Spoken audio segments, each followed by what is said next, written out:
quorum is present. Please stand for an invocation led by Mason Howard and our pledge of allegiance led by Fighting Cougar intermediate students Isabella Ciperes and Kobats. Please bow your head. Father God, we thank you for this day, and we thank you for this great country that we live in, and this wonderful opportunity that we get to come and to deliberate on the business of our school. Father, thank you so much for our district, for our kids, Lord, and for all of our workers, God, in every capacity. Father, I pray that you would be with us tonight. Father, help us to be honoring in all of our deliberations, God, and our decisions. Help us just to bring honor and glory to you. Father, we thank you most of all for your Son, Jesus. In his name we pray. Amen. Would you please join me in the Pledge of Allegiance? I pledge allegiance to the flag of the United States of America and to the republic for which it stands, one nation, under God, indivisible, with liberty and justice for all. Would you please join me for the Texas pledge? On the Texas flag, I pledge allegiance to thee, Texas, one state under God, one and indivisible.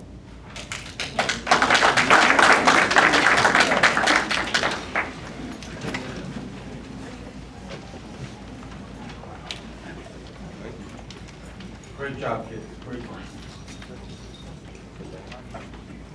I'd like to ask the board to begin making their way to the front as we transition to our awards, achievements, and recognitions.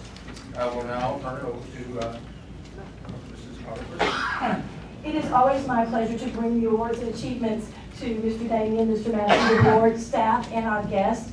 And tonight, wow, it is an awesome night in BISD. But I have to say, every night's an awesome night in BISD. Truly. We have wonderful staff, students, and thank you, parents, to acknowledge and recognize this evening. I'd like to turn it over for our first recognition to Mary Lou Duchaney, our Coordinator of Human Resources.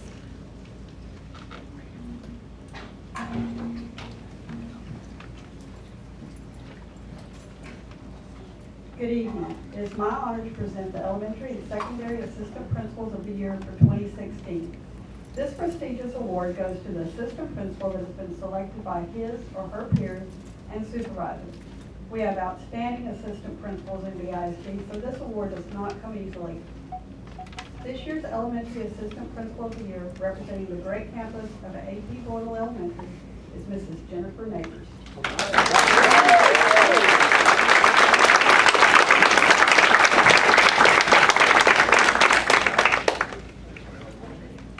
Next, the Secondary Principal of the Year, representing the great campus of Brazos High School, Mr. Trent Goodwin.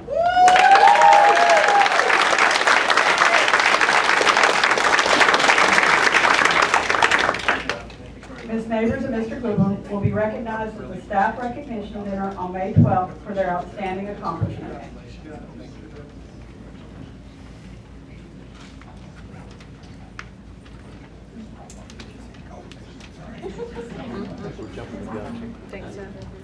If you'd like to come up and take a picture, you're more than welcome to. Come on up. Not a problem. All right,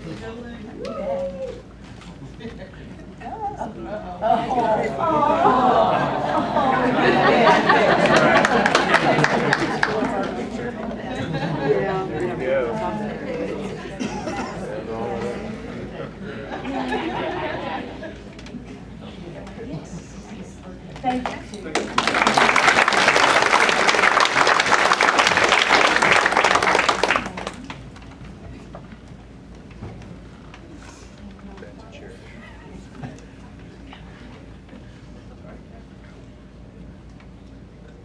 It is my honor to present to you the Heartworks recipient for March, Ryan Cartmill, who is an instructional assistant at Roberts Elementary. She has been in this position for the past 2 years, but next year she'll be returning as a student teacher. The Roberts staff is excited to watch her continue to grow as an educator. Sarah Wright, the Roberts principal, wrote the Heartworks recognition to commend Mrs. Cartmill for being available and willing to do whatever is best for students. Mrs. Cartmill is an asset to the campus and goes above and beyond daily with a smile and a great sense of humor. Thank you for all that you do to meet the needs of students and staff on your campus. Mrs. Cartmill, please accept this dinner for two from our 4BIC Kids partner, El Chico's, and a certificate on behalf of Mr. Massey and the board for going above and beyond to make BISD a great place to work.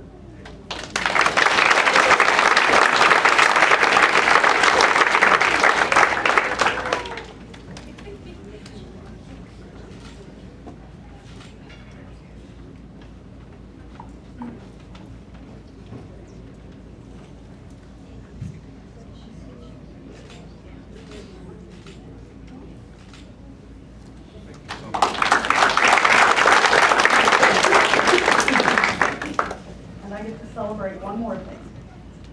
It is my pleasure to present the 5th 6 Weeks Campus Staff Attendance Awards for the top elementary and secondary campus attendance.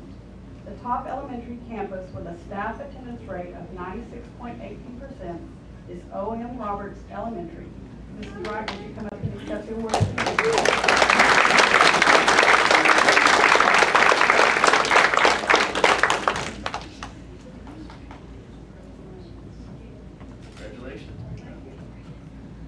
And the top secondary campus with a staff attendance rate of 95.07%, Freeport Intermediate School. And I'm not sure if Ms.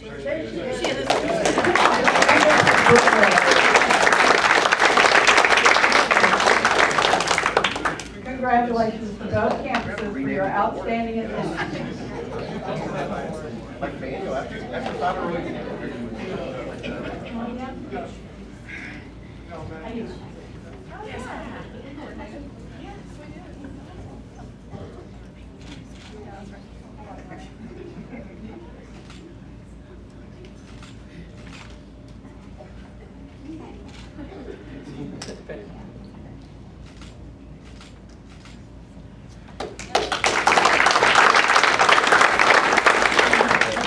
And our next recognition will be given by Ms. Tracy Phillips, our Executive Director of Administrative Services. Good evening. It is my pleasure to be here this evening to present the winners for the best student attendance for the 5th 6 weeks. Congratulations to Madge Griffith Elementary, who wins at the elementary level for the 2nd straight 6 weeks.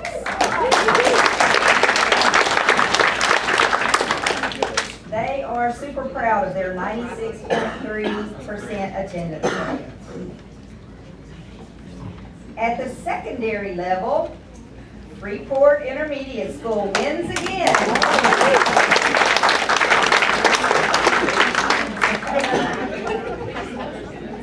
Freeport Intermediate boasts a 95.3% student attendance rate. This is the 2nd 6 weeks they've won, and they have been a front runner all year long, either tied or ahead all year. So congratulations to both of you guys. Keep up the good work.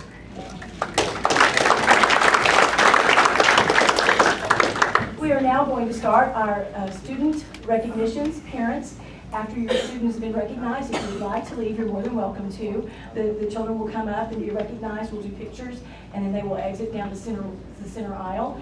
And the parents that are in the lobby could come in, because we're going to do our science first, our career and technology after that, and then we're going to be going to our athletes. All right?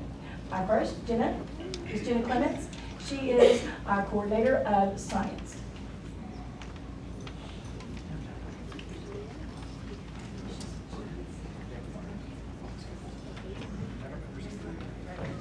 Good evening. BISD would like to recognize the following 2nd grade student from Gladys Polk Elementary for receiving a gold medal and Best in Show for her project titled Let's Go for a Spin at the Brazoria County Science Fair. Please come forward, Emma Schuster.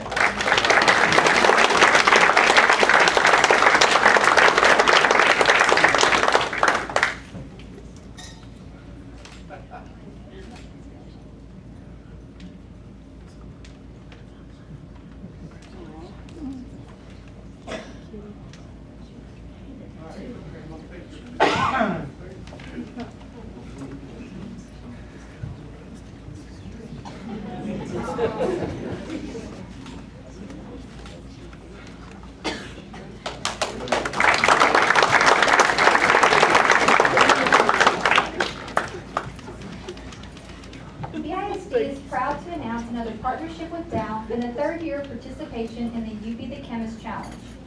The UB the Chemist Challenge is a fun and interactive academic competition that engages students in 5th through 8th grades in learning about important chemistry concepts, scientific discoveries, and lab safety. We would like to thank Dow for providing us with this educational opportunity and the Dow STEM ambassadors and coaches for supporting our students. This year, BISD had 2 students, Hans Agarwal and Neha Krishnan from LJI, advance to the state competition at the University of Houston, where Neha placed second, making her an alternate for the national competition. We are very proud to recognize Hans Agarwal and Neha Krishnan for setting the standard for academic excellence.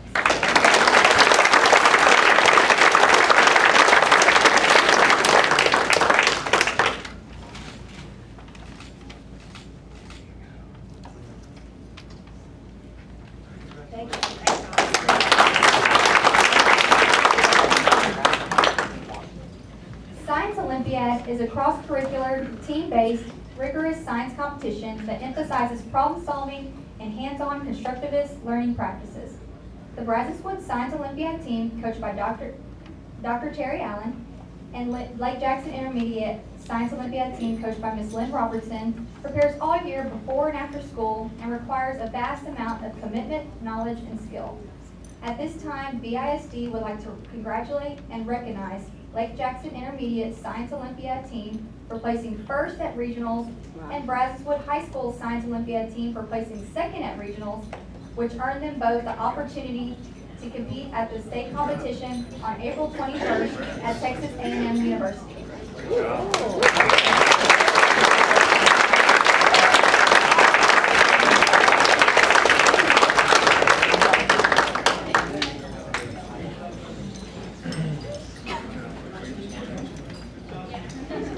Teammates include Hans Agarwal, Bo Bartos, Davin Kai, Anis Chue, Kayla Clavers, Waylon Clemens, Joseph Dice, Yusef El Yusef, Elijah Fernandez, Noah Hankinson, Neha Krishnan, Isaac Pereiro, Mason Pounds, Peter Young, Lake Jackson Intermediate Science Olympiad team.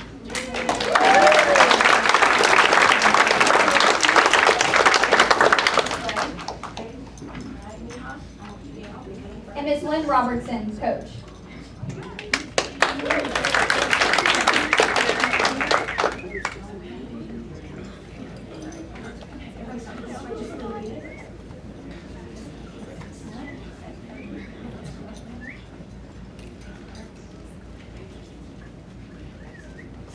Looks good?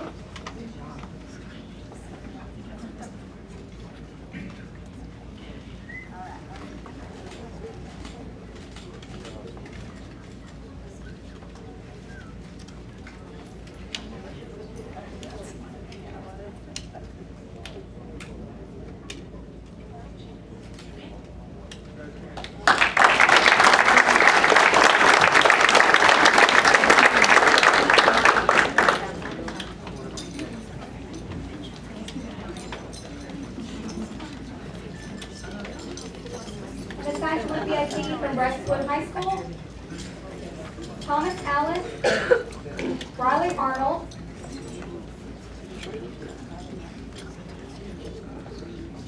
Camille Edwards, Sarah Caney, Emma Wynn, Michael Rudolph,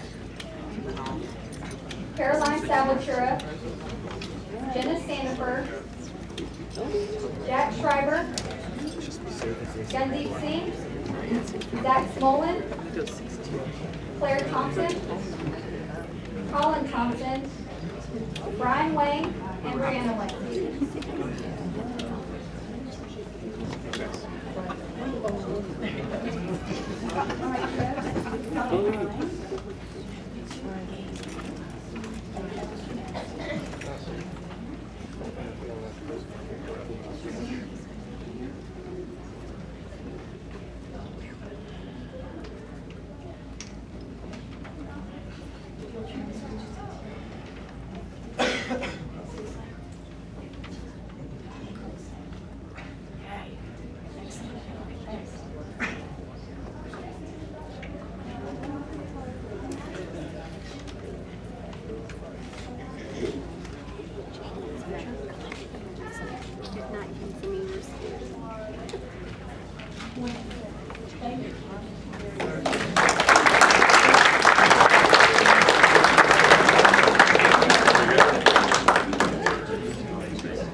lobby would like to join us. We do have a few open walls too.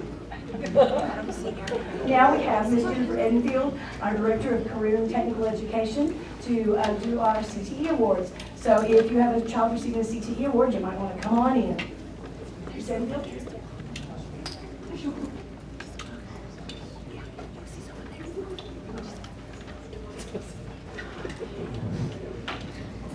Good evening.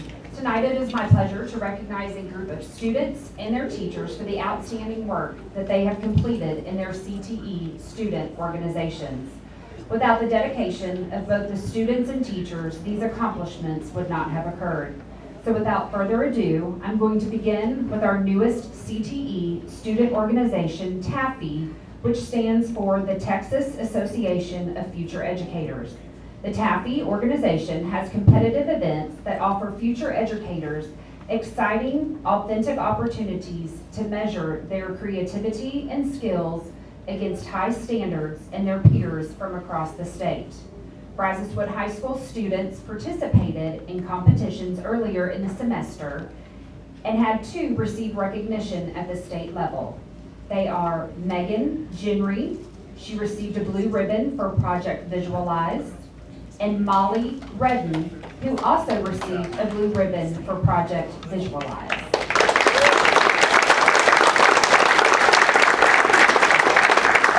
And their teacher is Vanessa Richardson.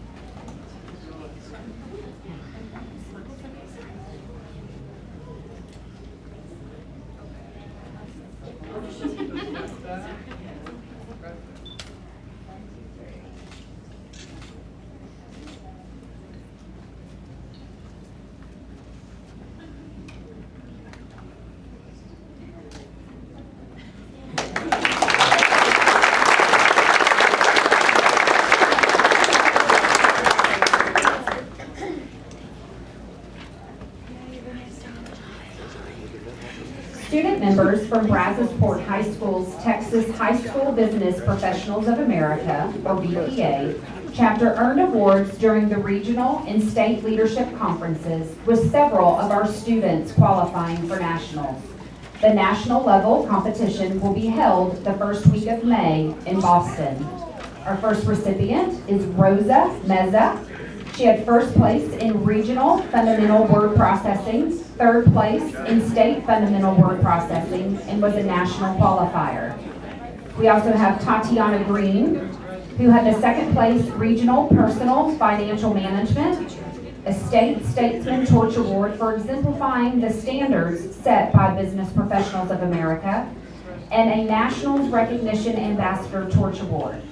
We also have Crystal Nix, which is a first place regional extemporaneous speech, fifth place state extemporaneous speech, and is also a national alternate.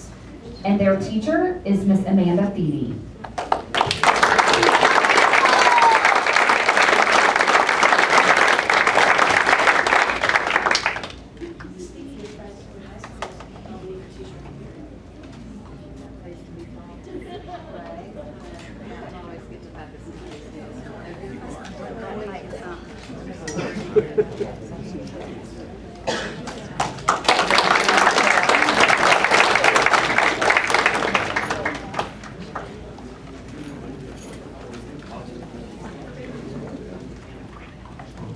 And now we are moving to the athletic portion. We will be having Brazos Wood High School first. Parents in the lobby, there's certainly some room to sit and also room around the walls if you'd like to join us. Our first presentation will be by Coach Dean Diatley. He is our Associate Director of Athletics from Brazos Wood High School.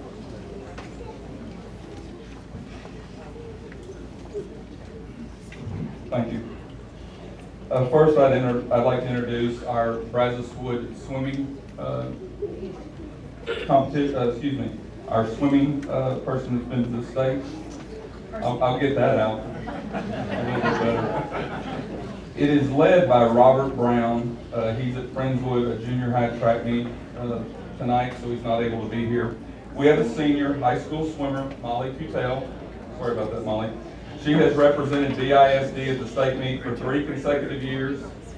This year, Molly competed in state girls 200 freestyle and 100 freestyle, and Molly will be swimming for the University of Denver next year. Congratulations.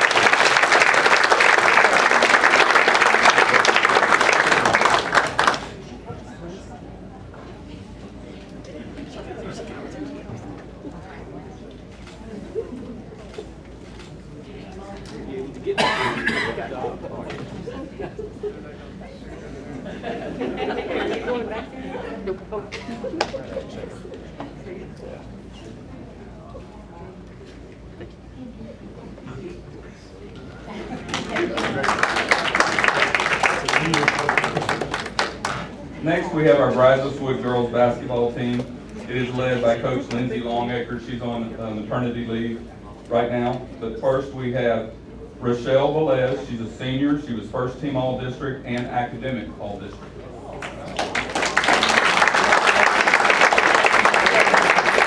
Beyonce Perry. She's a 9th grader, and she was academic All-District.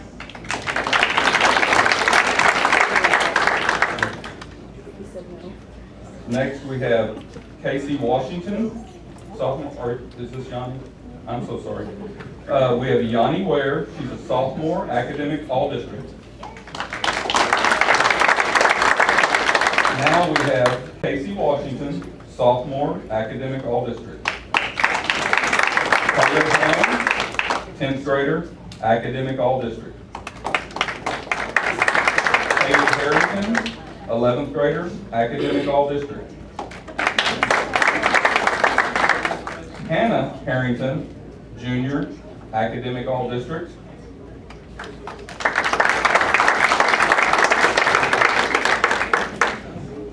This may be tricky.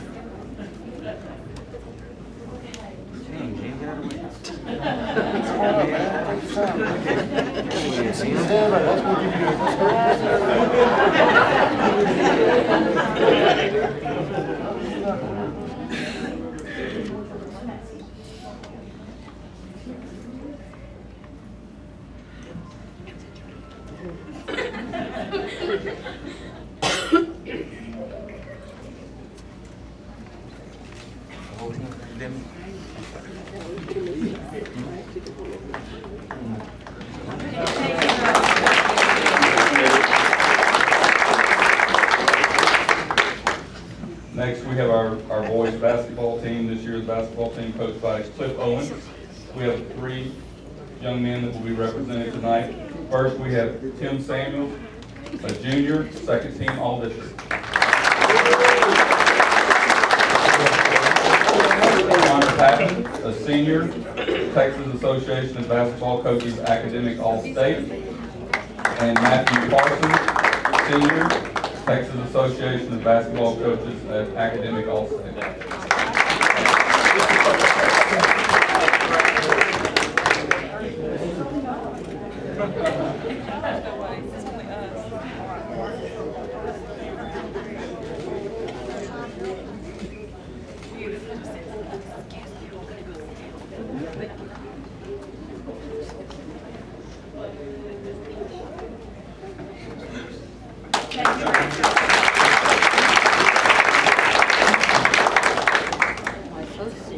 Next, we have the Brazos Wood boys and girls powerlifting team, and it is coached by head coach Randy Brooks. We've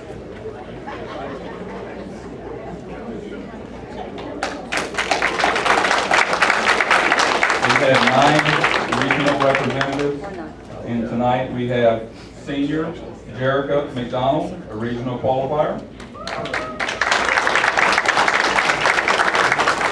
Brooke Beckham, junior, regional qualifier. And Francisco Damian, junior, regional and state qualifier.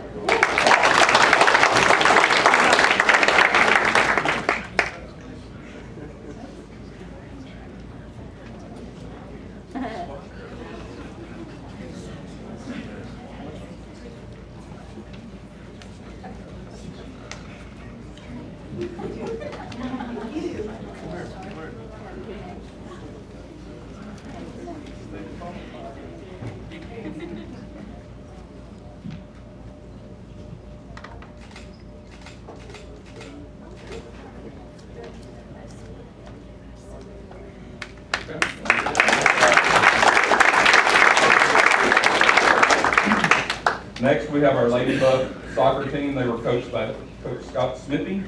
They had an outstanding season, earning a spot in the 4th round regional semifinals.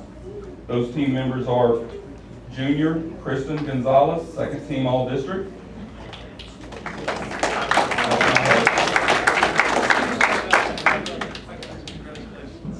Sophomore Aubrey Pettit, 2nd team All-District. Alyssa Rios, junior, 2nd team All-District. Victoria Aruz, senior, 2nd team All-District. Pasco Academic All-State. Connor Barker, sophomore, 1st team All-District. Alicia Lopez, junior, 1st team All-District. Maddie Kahanik, 10th grader, district newcomer of the year. Callie Keeper, senior, Pasco Academic All-State.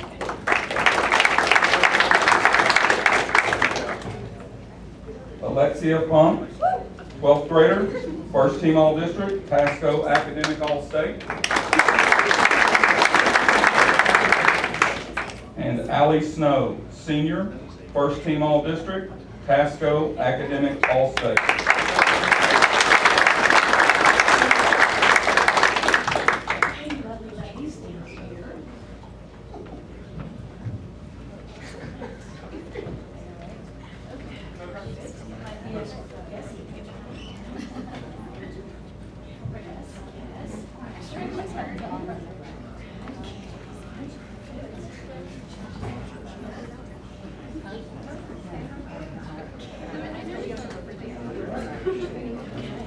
Everybody go this way?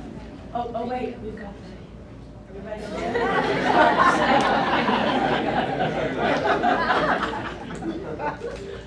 You actually look good.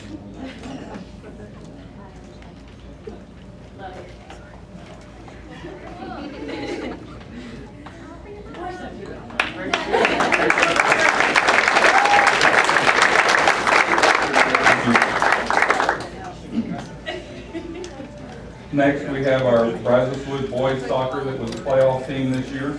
They are led by Coach Ramsey Wright.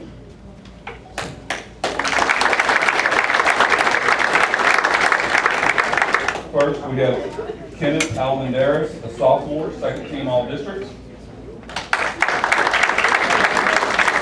Oliver Garcia, junior, 2nd team All-District. Jack Lotta, 11th grader, 2nd team All-District. Matt Case, senior, 1st team All-District, Academic All-District, and Pasco Academic All-State. Ellis Elam, junior, 1st team All-District. Nicholas Gonzalez, sophomore, 1st team All-District. Cole Luster, senior, 1st team All-District, Academic All-District, and Pasco Academic All-State. Jacob Pallett, senior, Academic All-District, Pasco Academic All-State. Matt Lopez, senior, Academic All-District, Pasco Academic All-State. Ryan Clark, senior, Academic All-District, Pasco Academic All-State. Zach Pisarski, senior, Academic All-District, and Pasco Academic All-State. Alex Martinez, senior, District Most Valuable Player.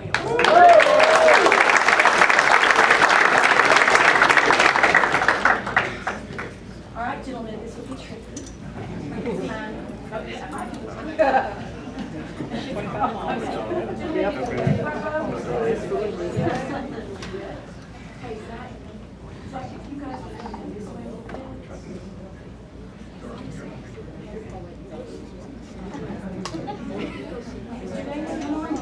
And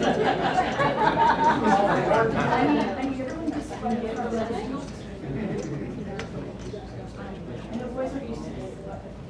Turn your shoulder.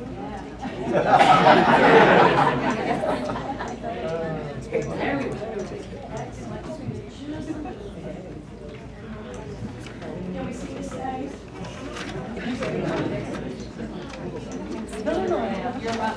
Matt, move over there. Oh, I'm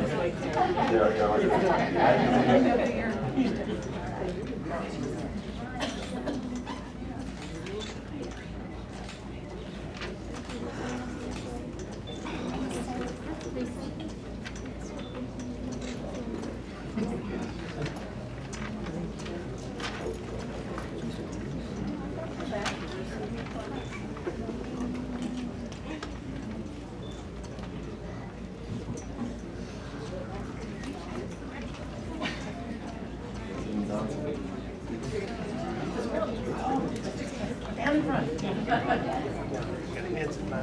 Hey, you make it. One more line. You need to send that one to me.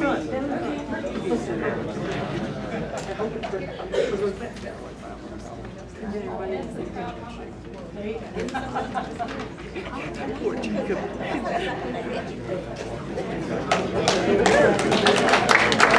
And that concludes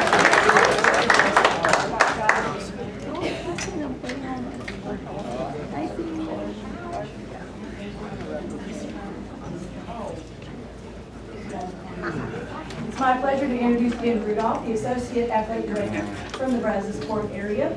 Mr. Rudolph, we've got lots of things to cherish, right? We had a very successful winter and spring, early spring sports campaign, Exporter Athletics. Had some firsts and had some return repeats. So without further ado, we'll start with Brazos Port girls basketball. Our Brazos Port Lady Exporters basketball team, coached by Cheryl Williams with assistants Anika Stevenson and Monique Nelson, competed in postseason play for the 4th straight year.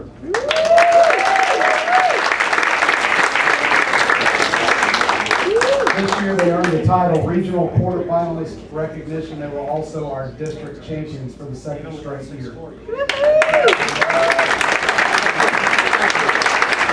Several of our young ladies are competing in other sports and various events, so we are joined by one off the team, and that is sophomore Dornell Fuller.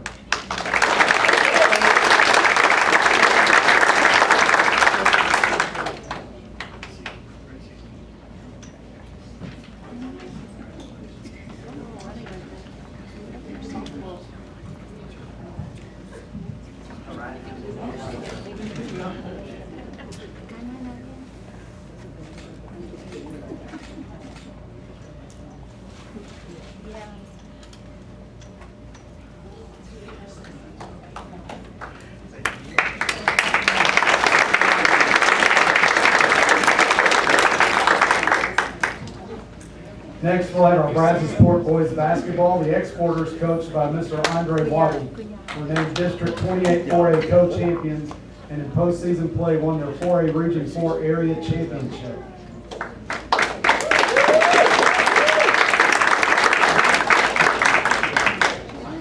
Joining us tonight off this team is junior Daniel Ortiz.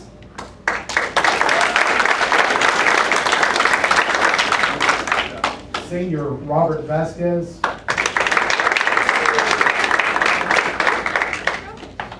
District Newcomer of the Year, All-County Newcomer of the Year, and Houston Showcase All-Star, sophomore Hunter Quick.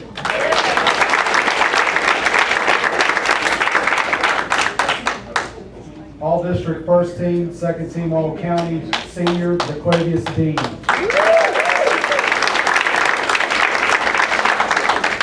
First Team All-District, All-Region Team, and First Team All-County Senior Genesis Green.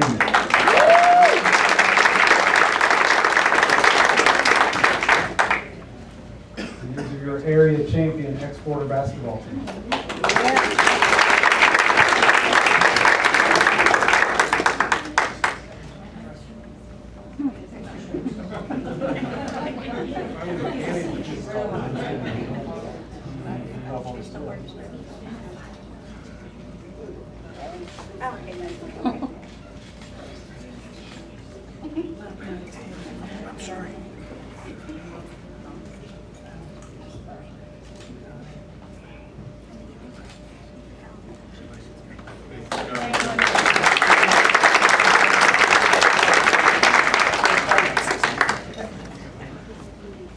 Next, we'll have our Brazos Sport powerlifters, both boys and girls.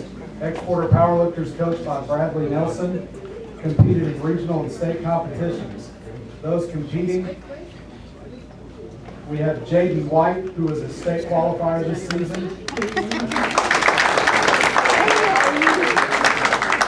Mercedes Strambler, qualified for region.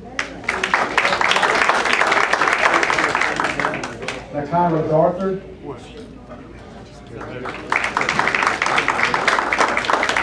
State qualifier Victoria Martinez.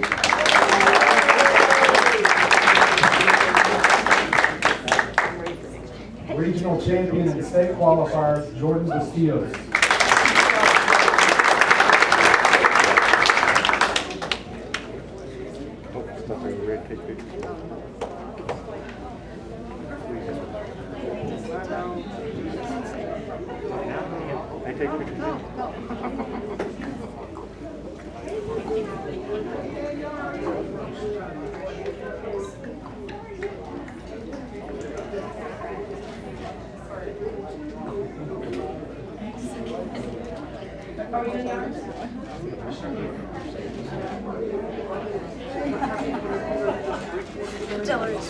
I mean, it just, she was set perfect.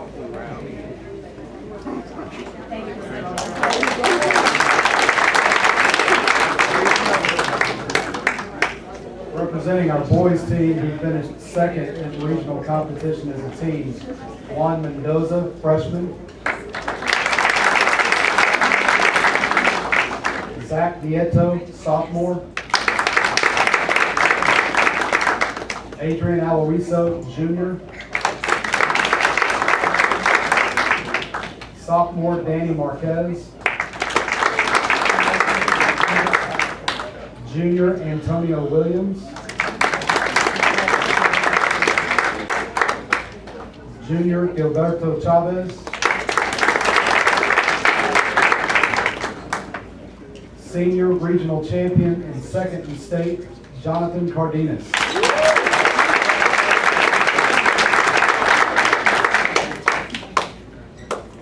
Junior regional champion and state champion, Victor Guevara.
Next, we have Brazos Sport High School boys soccer this year.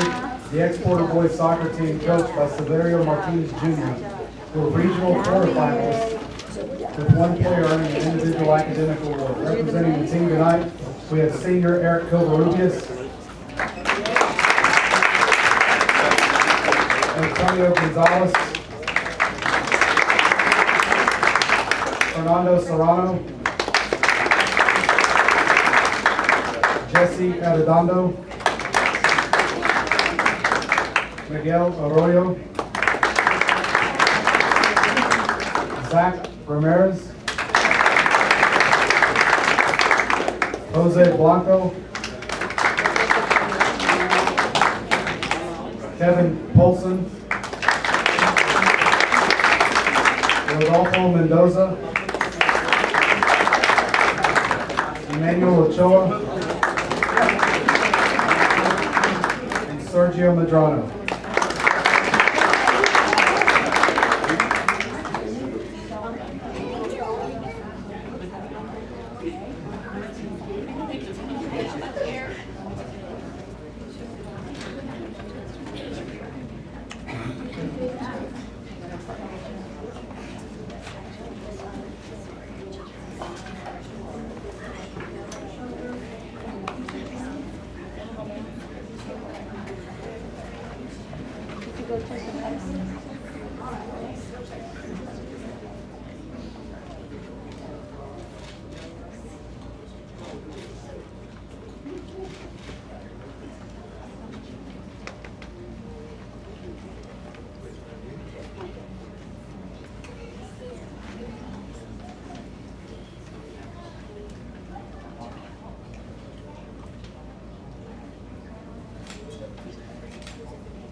Next, we have Brazosport Girls Soccer. This year, the Lady Exporter soccer team, coached by Steve Slater, were area finalists with several players earning an individual award. We have sophomore Kayla Nieto, who was All-District Most Valuable Offensive Player and Academic All-District Goalkeeper of the Year and Academic All-District was Junior Mariah Corrales.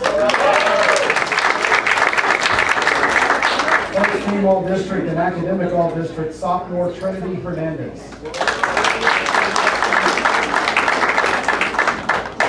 First Team All-District senior Dulce Rosario.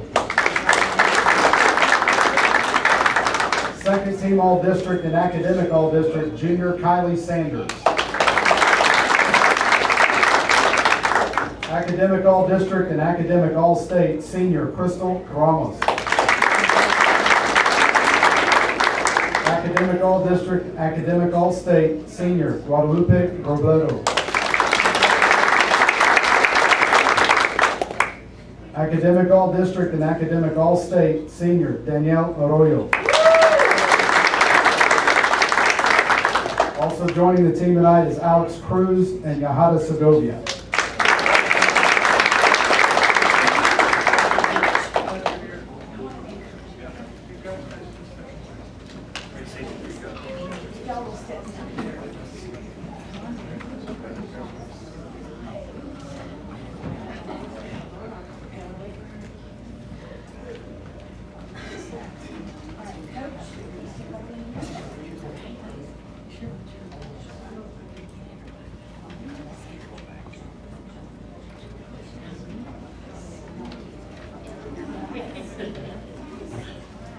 You can put your arm up to one and go.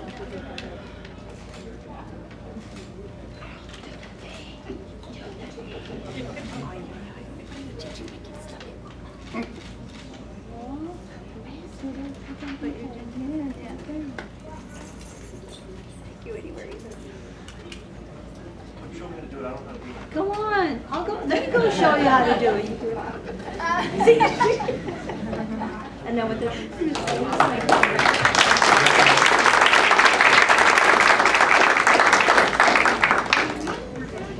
And when I said we had a lot of wonderful people to recognize, I meant it. This concludes our awards and recognitions until next month when I hope that we'll have even more.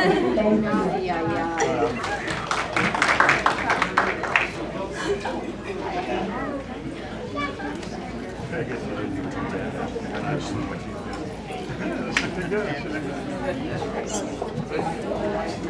Yeah, that's what it was. Good night, sir.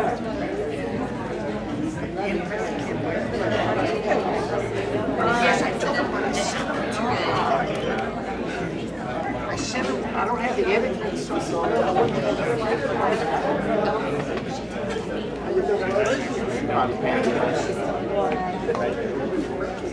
Good job, sir. Thank you, ma'am. Just gonna say, we're all counting on you.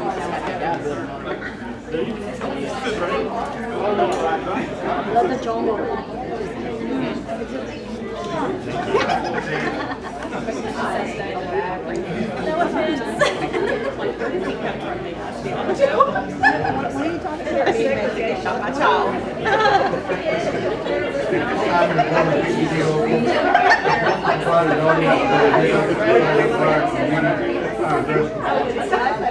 Tonight, we do not have any requests, comments, or boards, so we will move on to the next item on our agenda.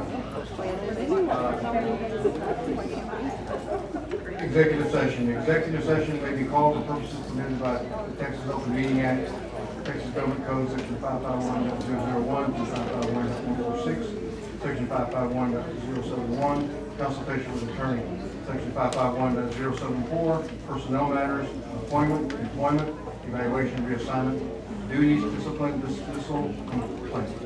We will return shortly. We will now reconvene from executive session. The time is 7:06 p.m. Next item on our agenda is consent agenda. Are there any items requested to be pulled from consent agenda? Do I have a motion to approve the consent agenda? Motion by George, second by Mason. All those in favor signify by saying aye. Aye. Those by nay. Motion carries unanimously. Next, we have IMA adoptions and subscription renewals.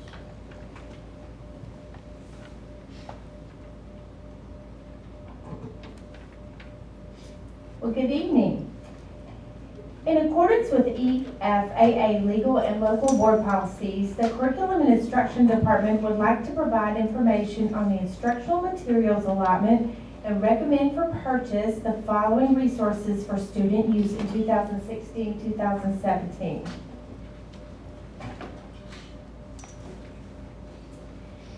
The instructional materials we are recommending for purchase have been previously approved by the board and include the following: a replenishment of instructional resources from the 2010, 2011, and 2014 and 15 textbook adoptions, and subscription renewals from 2012 and 2015. Kathleen Lindsay, our content coordinator for English Language Arts, will continue.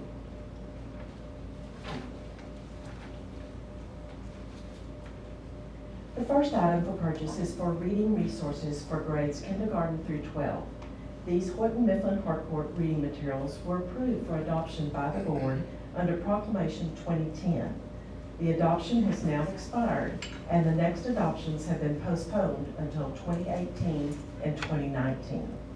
We learned in January that the digital licenses, consumable textbooks, workbooks, and teacher resources, which were all formerly free, now have to be purchased. Campuses were polled to see which consumable workbooks they desired. Only those requested have been included in the purchase. Leftovers from previous years have been transferred to other campuses. This purchase includes reading materials for 1, 2, and 3 years until the next reading textbook adoptions go into effect. For kindergarten through 8th grades, new textbooks will be purchased in 2018. Tonight, we're recommending the purchase of 1-year kindergarten teacher digital licenses, which was the only option HMH gave us. Also, 2-year teacher and student digital licenses and consumables for 1st through 8th grades. For the high school, 9th through 12th grades, new textbooks will be purchased in 2019. Tonight, we're recommending the purchase of 3-year teacher and student digital licenses for all 9th through 12th grade students and consumables as requested.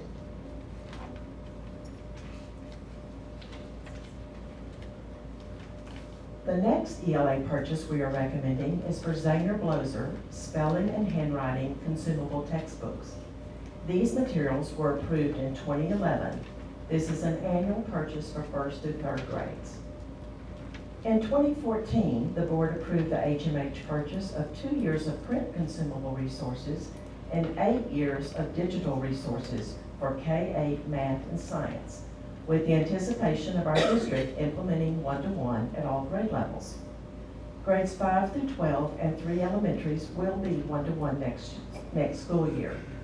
We recommend the purchase of 1 year of print consumable textbooks for grades K through 4 for the 8 elementary campuses that will not be one-to-one next year. In 2014, the board approved the purchase of a 3-year contract for Learning.com, the online technology applications curriculum for grades K through 8. This purchase would be the payment for the 3rd year of the contract. McGraw-Hill Digital Integration will sync student and teacher accounts on a weekly basis. Currently, we have 12,000 student accounts and over 1,000 teacher accounts that are managed manually. With digital integration, accounts are synced on a daily or weekly basis, enabling student data to easily travel within our student management system from campus to campus, teacher to teacher. This is a one-time purchase for the life of the adoption. ABC Clio database. This subscription was approved by the board in 2012 and is up for renewal. Secondary social studies classes, grades 5 through 12, will have access to content databases: American history, American government, United States geography, world geography, world history, ancient and medieval eras, and world history, modern era. Each database is organized into units that contain relevant explanatory text, primary sources, video, audio, photographs, and illustrations, interactive explorations, and research opportunities. The databases are vetted and continuously updated. Students and teachers can access all information from school or home computers. With a 3-year subscription, in addition to the 6 in-depth databases, ABC Clio will provide professional development for our teachers for free.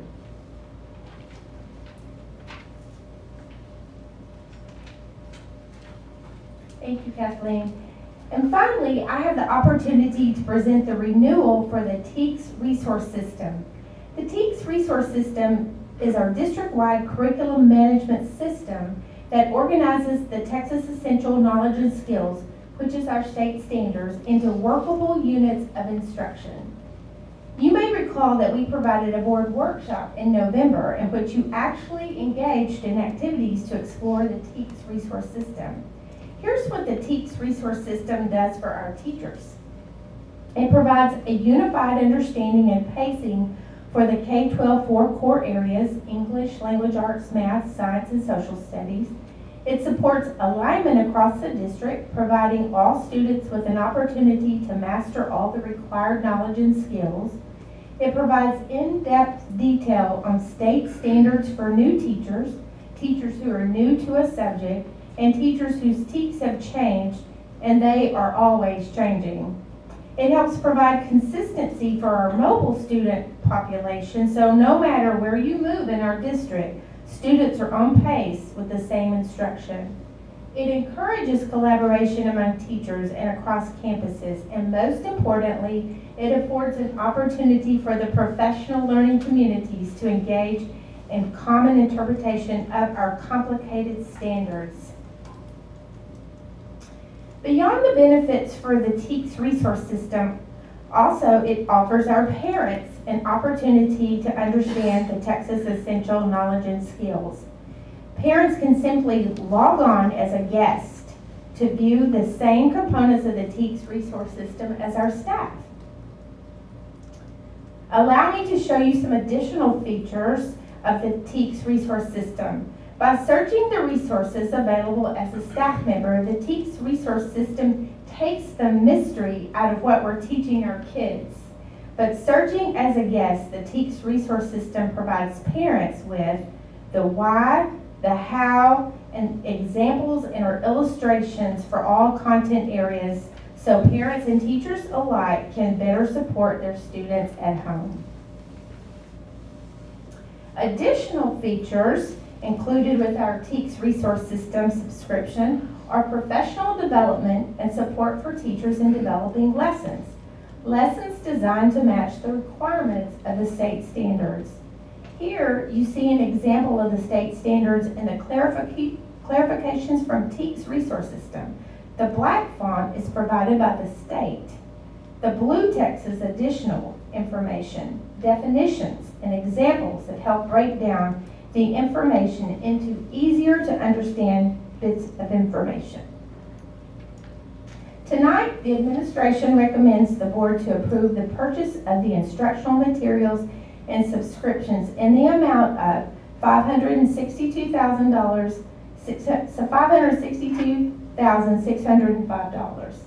At this time, our C&I team, and we're all here, we're happy to answer any questions you may have as you consider this recommendation. Thank you. Questions from the board?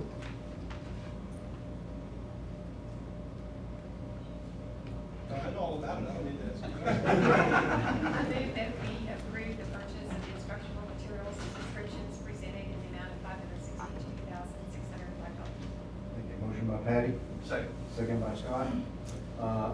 All those in favor signify by saying aye. Aye. Opposed by nay. Motion carries 4-1. Thank you. Next, we have reconfiguration of Freeport Elementary Schools.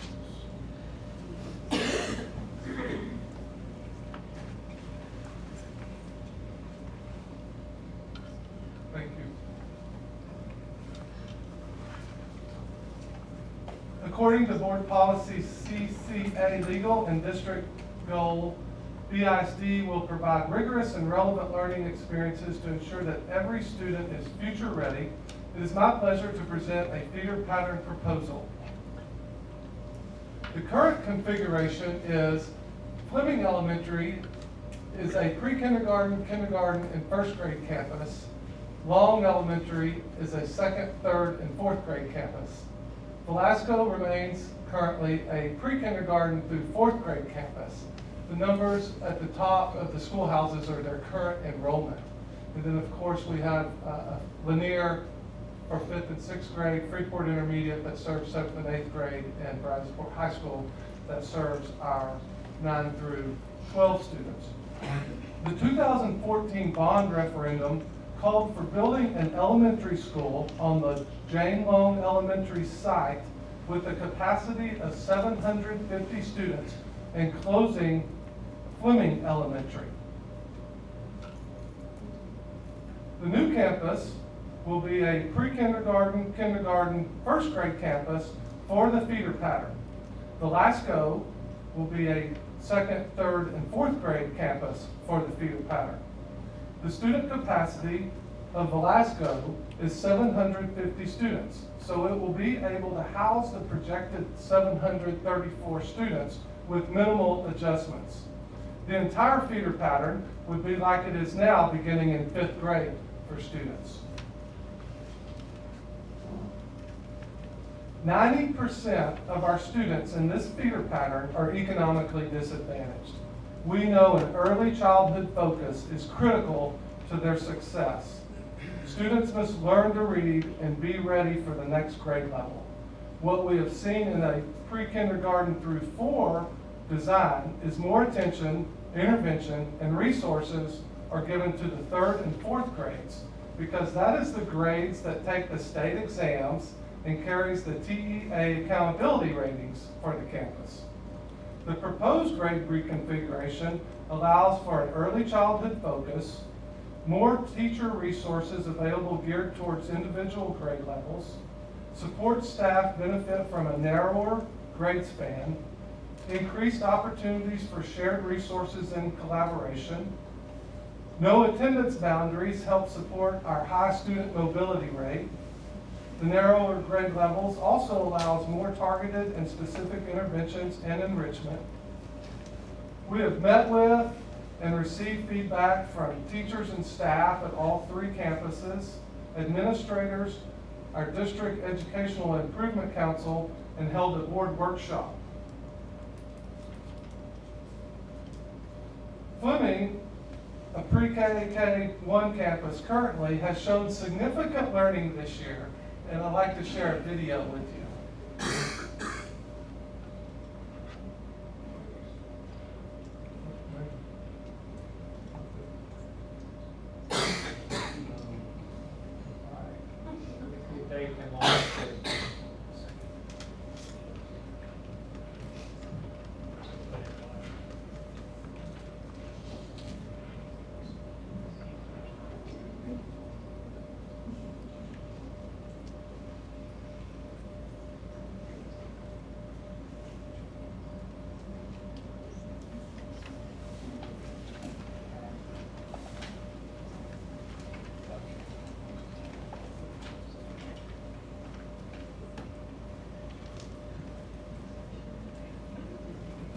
That's okay.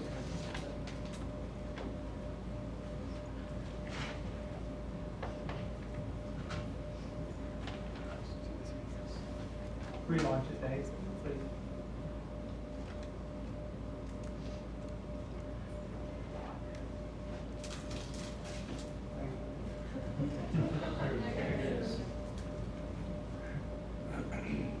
I apologize, thank you.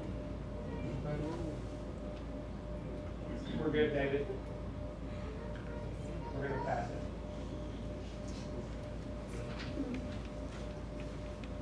BISD already has designs to meet needs of our students in particular feeder patterns. In Jones Creek, Stephen F. Austin STEM Academy is a pre-kindergarten through 6th grade campus.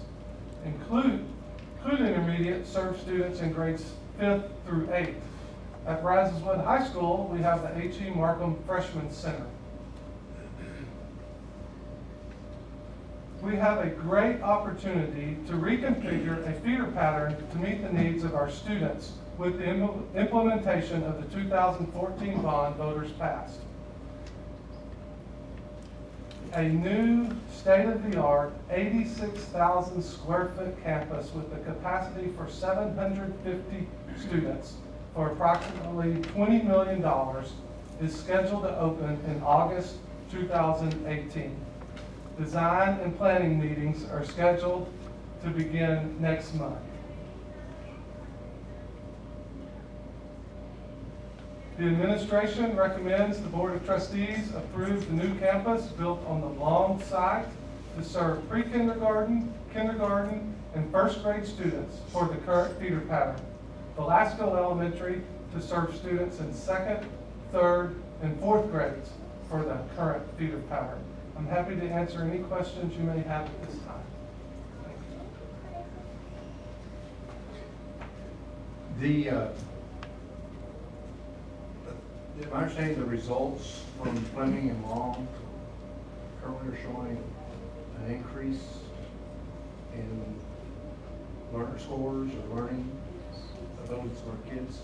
Absolutely. We have evidence of effectiveness, if you will, with especially at Fleming, which is the pre-K, K1 campus. Obviously, you're going to see more results with them because they're younger. But at the board workshop, we showed a lot of data to show what they have been doing on their screeners and their curriculum-based assessments. Also, yes, we believe that we have valid data to show that they're doing very well, being very successful. I'm just very impressed at the board workshop that how much Fleming and Long work together, and with the teachers collaborating back and forth as to what what you're going to get and what we need and things like that. And I think that'll be a great for the whole for Three Board to have that happen next year.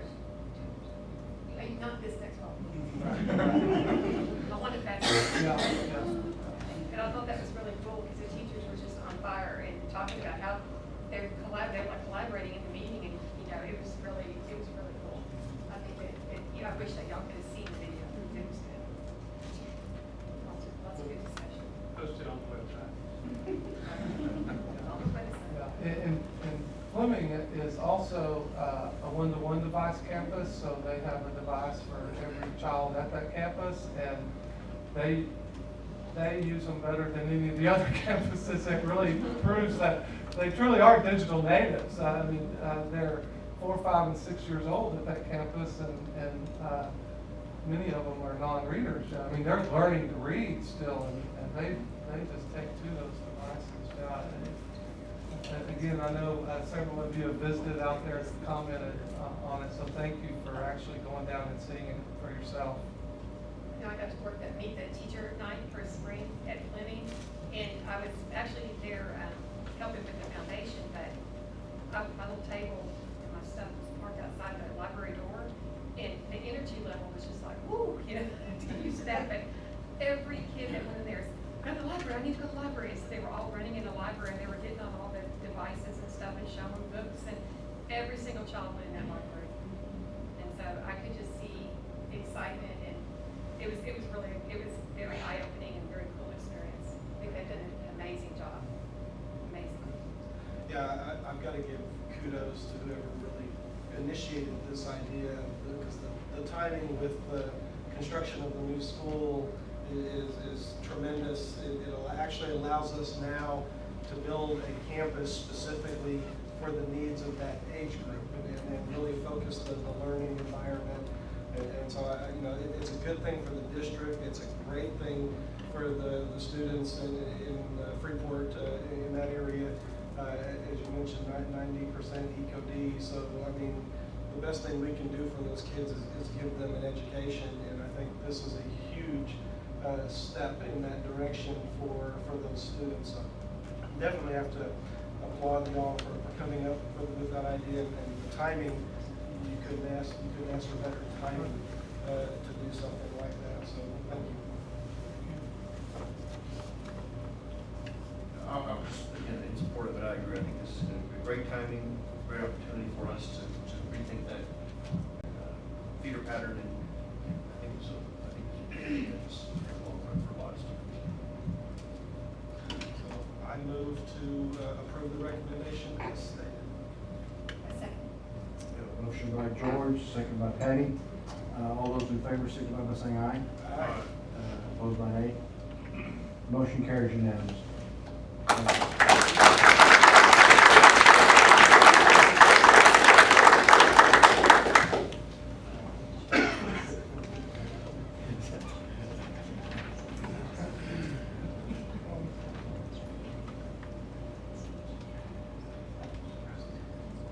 I'm sorry, I got to take a breath. That was huge. That was huge. That's really big.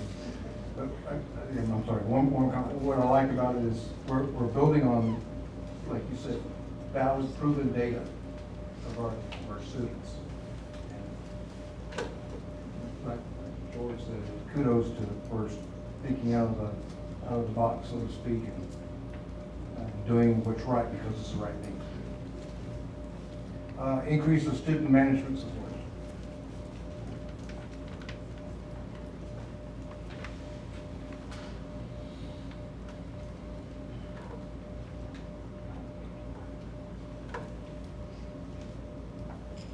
Good evening, Superintendent Massey, Board President Damian, and board members. It is my pleasure to speak with you tonight about the impact the behavior management team has had on discipline data this school year, and request your continued support of this team in their efforts to increase student achievement by providing behavior interventions and support. The behavior management team currently consists of 5 behavior specialists, 1 HOPE teacher, and 1 HOPE paraprofessional. The HOPE program is our behavior support program that supports our kindergarten, 1st, and 2nd grade students.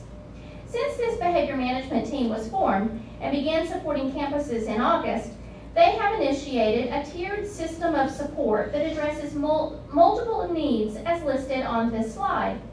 This support ranges from training and data-driven guidance to direct small group and individual support of students exhibiting a need for behavior interventions. RTI references identifying how a student responds to intervention, and the tier reflects the level of intensity of the support the student receives. Since adding this campus support, data shows it has had a positive impact on student discipline. Overall, misbehavior has decreased, resulting in a decline of office discipline referrals by 7% when compared to data from the same time period last school year.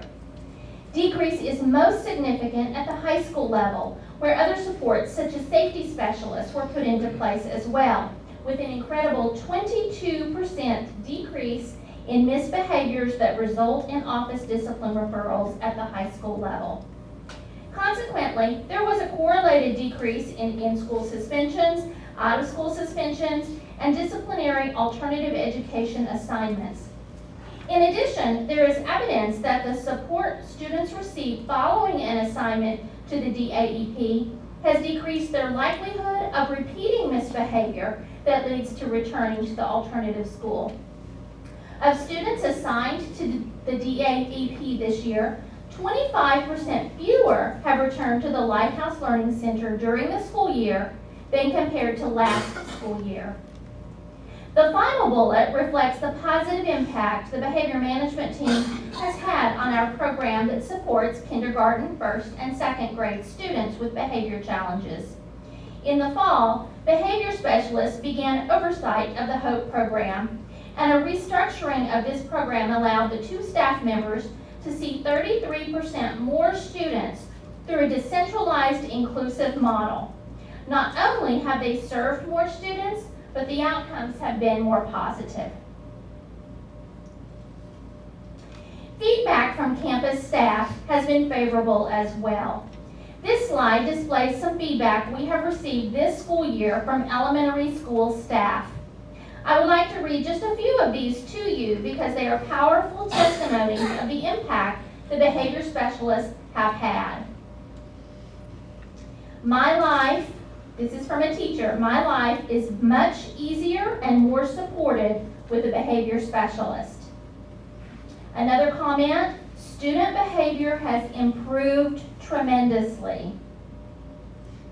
An assistant principal said, I'm not sure what I would have done without a behavior specialist.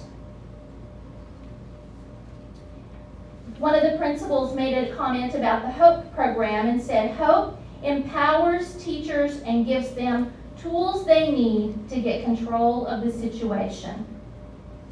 As you can see, campus staff indicate this team is enabling them to successfully address student behavior needs. Campus staff have indicated, however, the biggest improvement that could be made would be increasing the time the behavior specialists are on their campus, since each behavior specialist is assigned multiple campuses to support.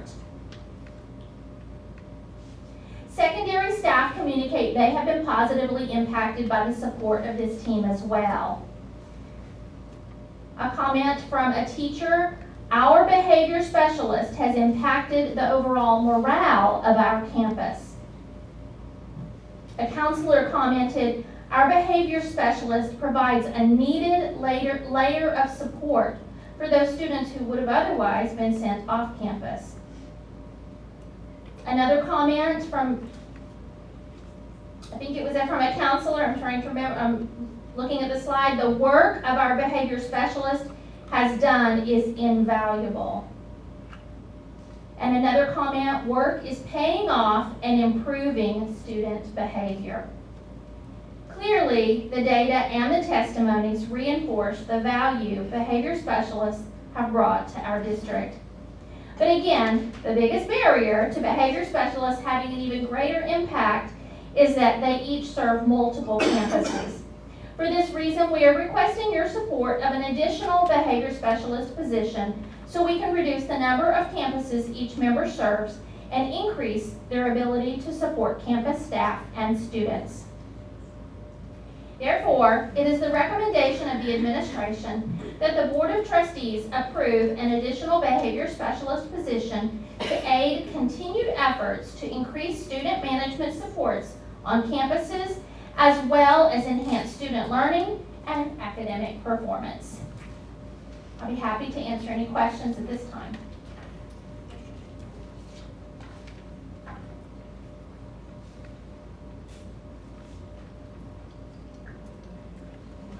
Hearing none, do I have a motion to approve the request? Recommendation? I move that we approve an additional behavior specialist position to aid the continued efforts to increase student management on campuses as well as enhance student learning and academic performance. Very detailed. Hey, I read it. I missed the word there. We have a recommendation. So moved. I mean, we have a motion, do I have? Second. Second by, motion by Patty, second by George. All in favor, signify by saying aye. Aye. Opposed by nay. Motion carries unanimously.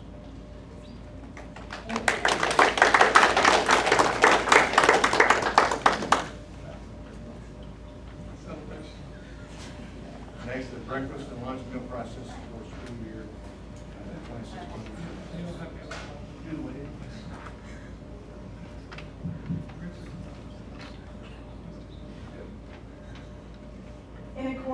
Board Policy, COB Legal, it is my pleasure to present to you tonight proposed meal pricing for the 16-17 school year. USDA mandates districts raise lunch prices annually until the district paid meal price meets or exceeds the difference between the free meal reimbursement rate and the paid meal reimbursement rate. This requirement came into effect July 1st, 2011. BISD has remained in compliance by raising meal prices by the minimum required each year since, with the board's approval. This does not affect the free or reduced rates as set by USDA. The reduced rate will remain 40 cents for lunch and 30 cents for breakfast. This also does not affect breakfast pricing. A breakfast meal paid price is and will remain $1.25. Adult pricing is also determined by using a USDA calculation to ensure that price is enough to cover the cost of a meal, so that no program funds are used to supplement non-program meals. Adult price must be greater than the free reimbursement rate plus all other reimbursements or payments plus per meal value of USDA foods.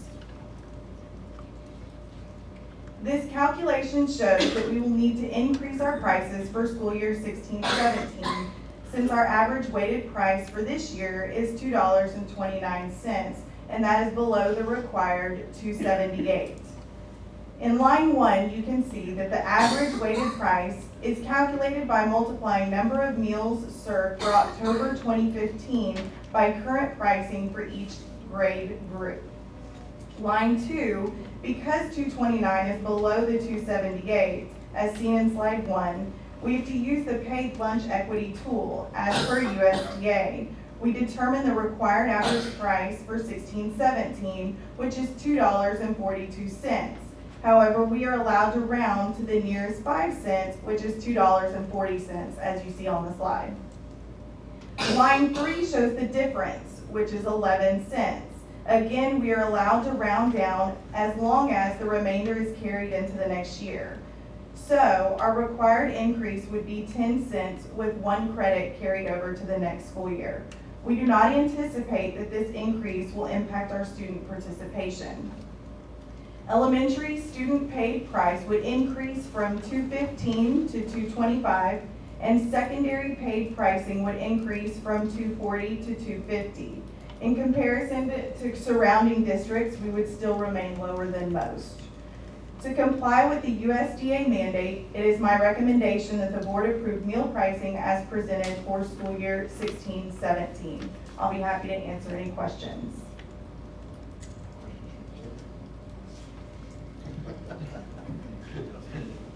I move for approval. Motion by Scott, second by George. All in favor, signify by saying aye. Aye. Opposed by nay. Motion carries unanimously.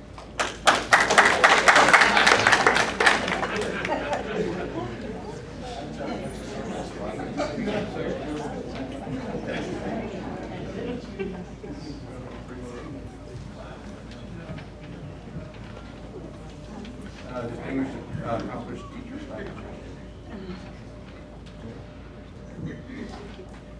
Good evening. In accordance with Board Policy, DEAB Legal, and District Goal 5, Brazosport ISD will recruit, develop, and retain highly effective staff. It is my pleasure to present the Distinguished and Accomplished Teacher Stipend. Brazosport ISD administration has identified Lanier Middle School as a campus of critical need.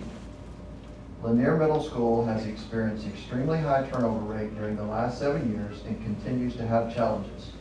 Traditional measures to staff Lanier Middle School have not been successful in finding quality staff to ensure success. At this time, we have determined a need to designate and pay stipends for teachers with expertise. Lead teaching positions or distinguished teacher positions would be hired and or retained in core areas of 5th and 6th grade math, 5th and 6th grade language arts, 5th grade science, intervention, bilingual, and special education. We will also designate the remaining core content areas as accomplished teacher positions, which may be held by an accomplished or developing teacher. So what is a distinguished teacher? A distinguished teacher is someone that has experience and has proven that he or she can increase student performance, manage student discipline, impact the entire campus, be there, develop rapport with all students, is developmentally responsive, and can teach any and all students in the classroom with great passion and compassion for all learners regardless of economic challenges. And what is an accomplished teacher? Similar to a distinguished teacher, but has not yet acquired the level of expertise or leadership as a distinguished teacher. Accomplished teachers are excellent staff members who are still growing and improving and showing great student gains, so much that we need to keep or hire them at Lanier Middle School. Because of the continuing challenges at Lanier, we are designating lead positions as distinguished teacher positions and core content positions as accomplished teacher positions as an aggressive measure to recruit and retain quality staff at Lanier Middle School.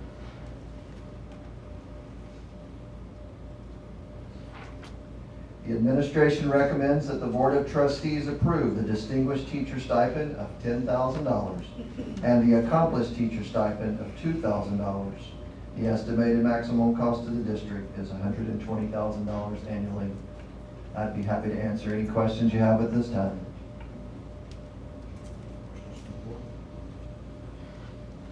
Is the press release ready to go? In 3 videos.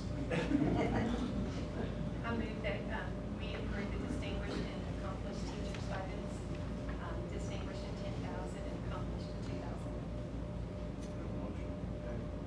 Second. Just a comment after we vote. So these are going to be approved by superintendent and staff, or how's that? No, not stuff. There'll be a campus level, there's a campus interview process, there'll be a district interview process that the cabinet level, Ms. Phillips, Mr. Whitehead, Ms. Sel Davis will be in on it, and I'll have final approval. And this will be per year. Yes. Until such time as we deem no longer critical. And we'll have inside and outside candidates that can be categorized as.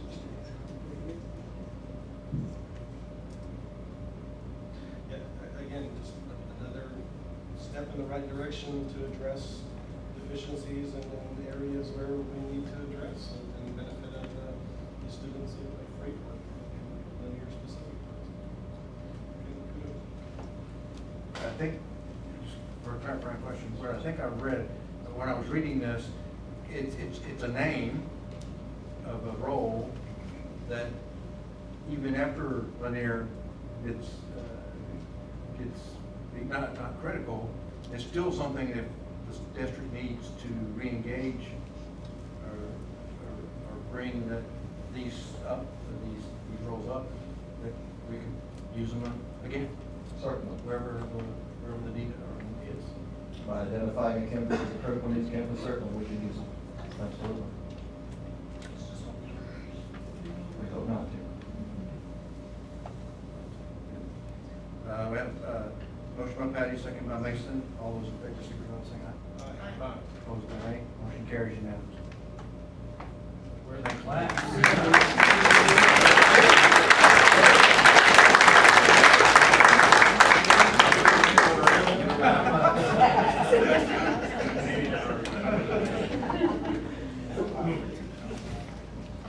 Thank you, Mr. Jones, for what you've done. Thank you all very much for your support, the staff appreciates it. You and your staff. Next, we have hiring of principal of Lighthouse Learning Center. Thank you. Good evening. In accordance with Board Policy DC Local, it is my pleasure to present the recommendation for principal of the Lighthouse Learning Center. After an extensive interview process, it is my pleasure to recommend Dr. Lisa Land for the principal position of Lighthouse Learning Center. I move that we approve the recommendation of Dr. Lisa Land as the principal of Lighthouse Learning Center. A second. Motion by Scott, second by Patty. All those in favor signify by saying aye. Aye. Opposed by nay.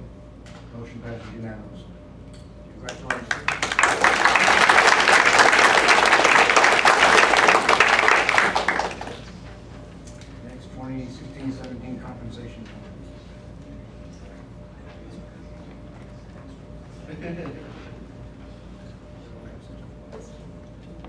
In accordance with Board Policy DEAB Legal and District Goal 5, Brazosport ISD will recruit, develop, and retain highly effective staff.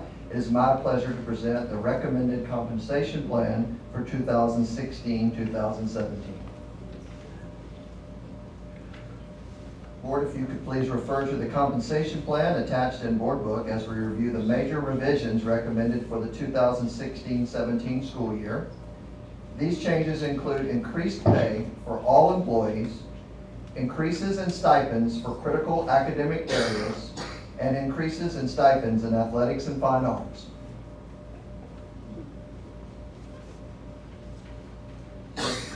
If approved, employees other than teachers will receive a 3% of market increase for the pay grade for which the employee is classified. Here you see an example of a pay grade showing the market midpoint. An employee in this pay grade would receive 3% of, as you can see there in yellow, the $54,750, which would equate to $1,642.50.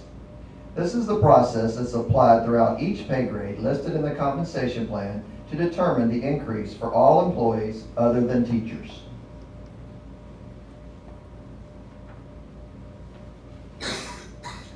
Now moving to areas of critical needs. In areas of critical need, new stipends or an increase in the stipends is necessary to attract and retain critical shortage teaching positions.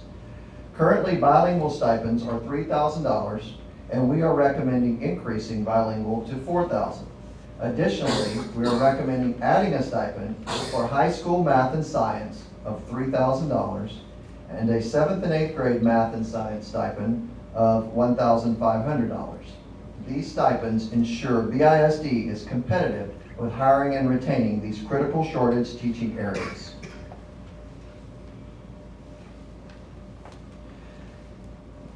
The fine arts and athletic stipends have remained stagnant for 3 years, and thus it is necessary to revise those stipends. We are recommending adjusting to the 75th percentile of market for 6A districts, as we did 3 years ago.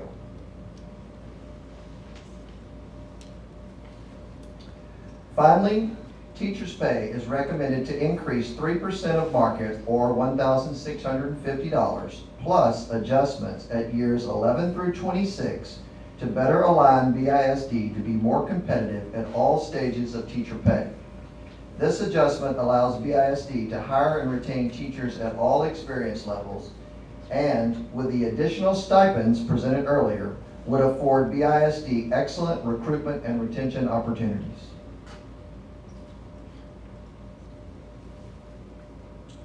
This chart, with lots of information, shows the 2015-16 teacher pay and the 2016-17 teacher pay, with the changes and individual increases. As you can see, the major adjustments start around year 11 or 12 and go through year 26. The new structure is aggressive at all levels of teacher experience and brings BISD's starting salary to an inviting $51,400.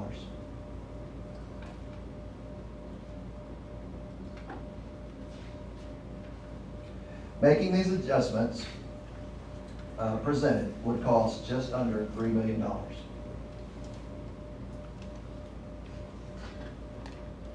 The administration recommends that the Board of Trustees approve the 2016-17 compensation plan as presented. I'd be happy to answer any questions you have at this time. Yeah, stipends for the math, science, where we always seem to be struggling. Is that something that we're trying to get out ahead of like our neighboring districts? Or are we just trying to pay? Some districts offer this stipend. It's becoming more and more common. Sometimes it's $1,500 to $2,000, $3,000 would put us a little ahead in the offering of the stipend. And especially with our additional support for years of experience that we're adding, we will have some teachers that will receive in the area of $5,000 to $6,000 in change of pay for experience and teaching math and science in high school. So we feel like that's going to give us the boost we need.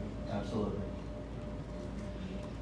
know just a comment, I know we've put a lot of effort last year towards the lower end of the spectrum as far as user experience, so it's very, very good that we're, really looking at that middle tier there that's been around a little while, that's proven teachers that are going to keep us moving forward as well. So hopefully we get some new ones in and then keep the really good ones as well.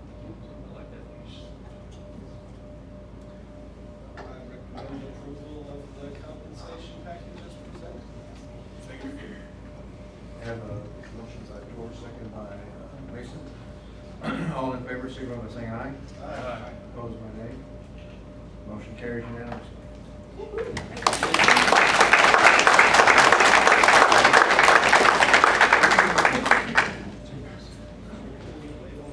Yeah, that's the thing. Pretty good 2 years.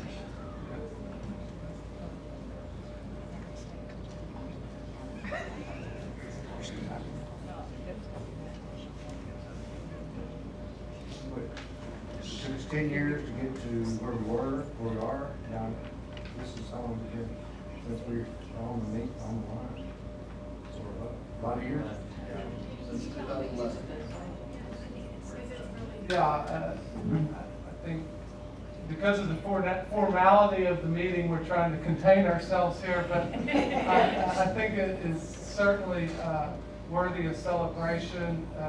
Visiting this morning with the cabinet, probably the last 2 years is the largest compensation increase in the history of Brazos ISD, and that's something we're very proud of, and we're very thankful for our Board of Trustees.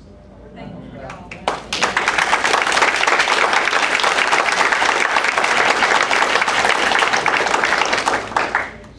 Yes. I'm honored to be on behalf of the board. We thank you for what you deserve. Next, consideration of items pulled from consent agenda. Since there weren't any, we'll move to reports. 2012-2014 bond project.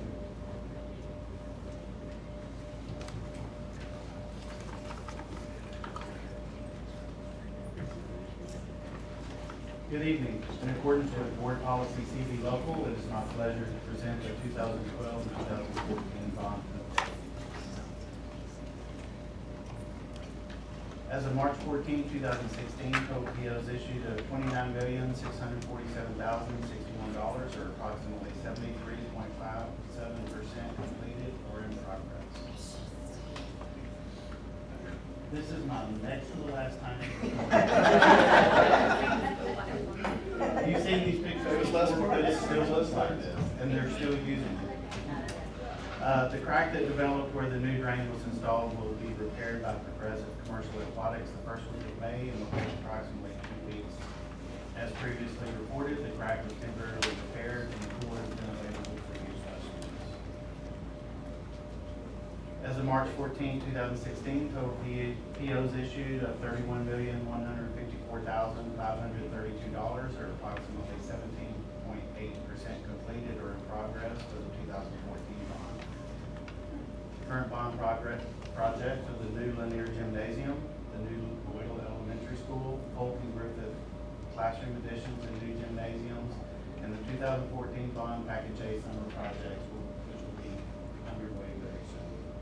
We've already had our pre-construction meetings for the package A project, and we're ready to get started. Some of them will be starting right away, and most of them will be started after school as well.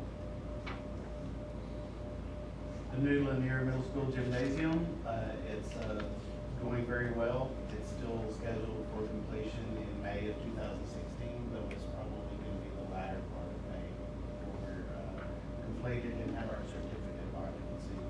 Photograph on the left is the current state of the interior of the gym. The middle photograph on top is the exterior of the gym with the new windows installed, and the right-hand photo is the mechanical. New Boyle Elementary is going very well.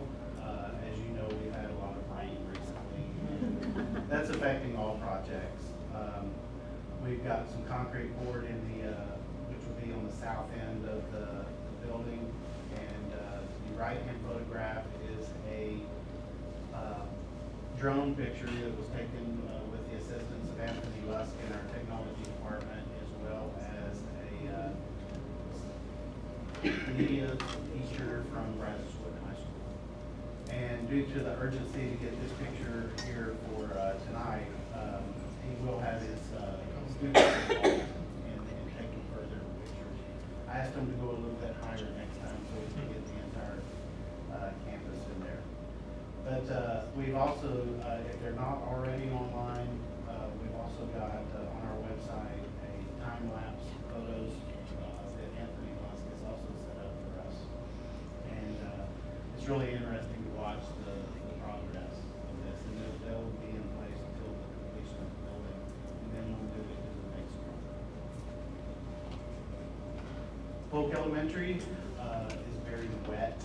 And photograph on the left is the new classroom addition, and the right-hand side is preparations for the new gymnasium. Griffith Elementary, same scenario. The left-hand photograph is the new classroom addition, and the right-hand is the new gymnasium. I'll be happy to answer any questions you may have. Thank you. Thank you. Good job.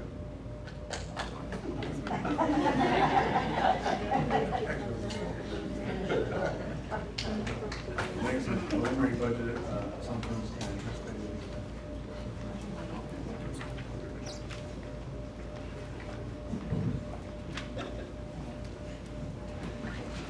Good evening. The following is in accordance with Board Policy CE, along with the district goal for Brazosport ISD will exercise fiscal responsibility to ensure financial strength and provide the resources to equip and maintain quality facilities and educational programming.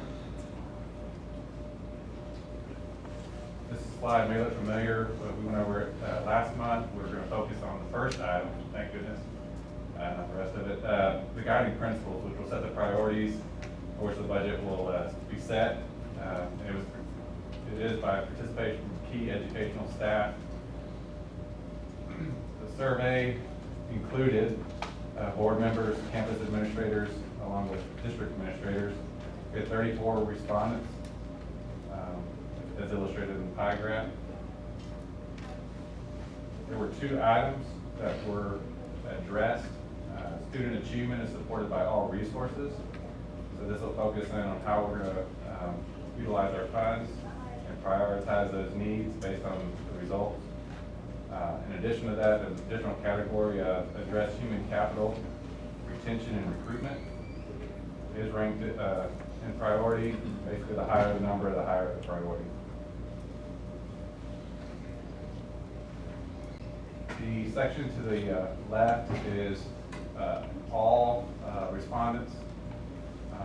The top 5 areas that were identified in which we'll rank our funding is academic intervention support, improvement required, bilingual ESL, and campus behavior support, which we think you approved some of that tonight. Technology integration support, which has also been approved at an earlier meeting. So good thing we're focused on the right items already throughout the spring. It's aligning properly according to the survey results, which is how, as we receive additional requests, we will go in and prioritize those needs, and obviously based on available funds, be able to address those needs. Obviously the top areas will receive the most consideration.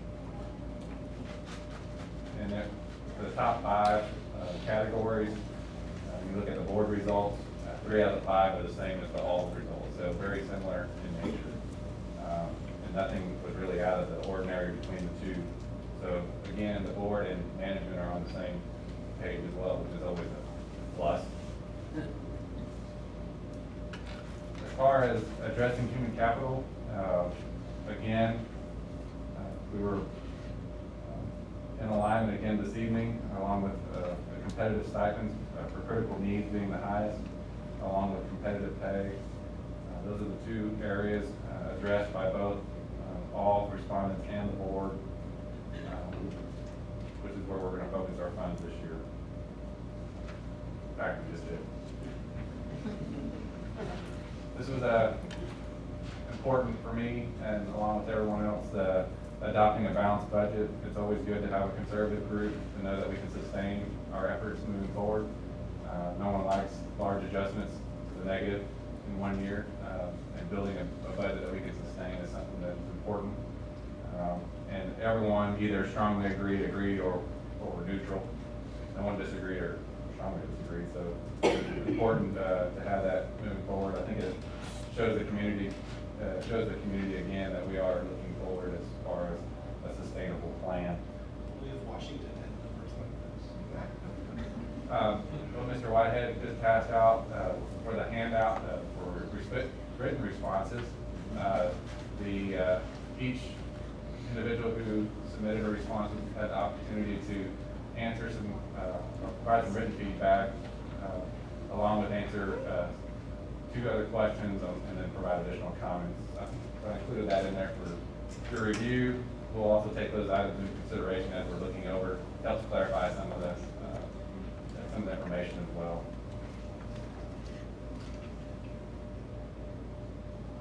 So, summary where we're at right now. August 31st, 2015 is our last set of audited numbers. 30.3 million with our available fund balance.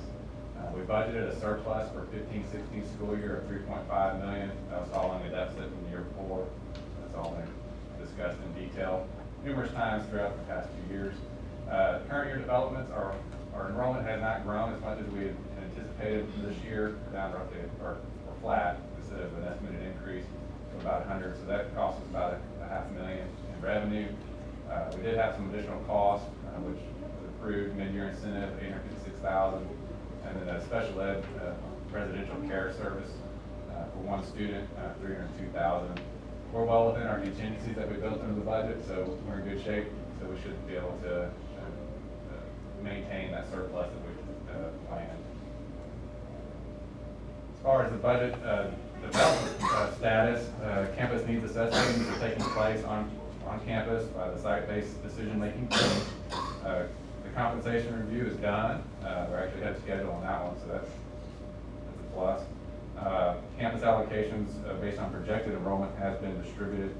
Enrollment projections reviewed with the campus with elementaries to determine staffing needs, and the secondaries will be based on their course selections by the students. Departments are beginning their assessments as far as program evaluations, what's working, what's not working, and will determine their zero-based budget over the next several months. This is similar to what we provided, last month. Just to give you an idea of where we're at in our funding. As far as our local and state revenues on a I guess what we would normally receive, not including 313 agreements, we'll see, you notice we received a pretty large jump from 14-15 to 15-16. What we would have received, what we will receive from the state and local taxes is actually going down for next year. However, the 313 payments for hold harmless, along with the supplemental payments, will boost us by about 3.7 million when compared to the current year. For the following year, we will see a slight decrease. However, we're building in enough room in the budget so that we can sustain that year until we get to 18-19, where we anticipate a pretty large bump, and that's simply because of the values. So for 16-17 school year, we're anticipating a 12% increase in property values. And I've also built in roughly a flat enrollment compared to actual current year, so it's actually 100 less than what we budgeted for this year. And then for the 17-18 school year, we're looking at a 11% increase in values. And if you're wondering why this number is so big, we're actually looking at a 35% increase in values for 18-19. Many of the 313 projects will be in operation by that point, which will yield the tax gains. As you can notice, for 19-20, we don't have any growth anticipated because all the 313 agreements are going to be limited in value by that point. We will receive a large hold harmless payment, but even with that hold harmless payment, we will see a decline. So we'll need to be careful as we move forward, just so we don't overextend ourselves, but we are going to see some pretty good years here coming up. The next link, there's another handout that was provided. It is our, what we've received to date, just to give you an idea of what we're looking like. Let's see, make that bigger.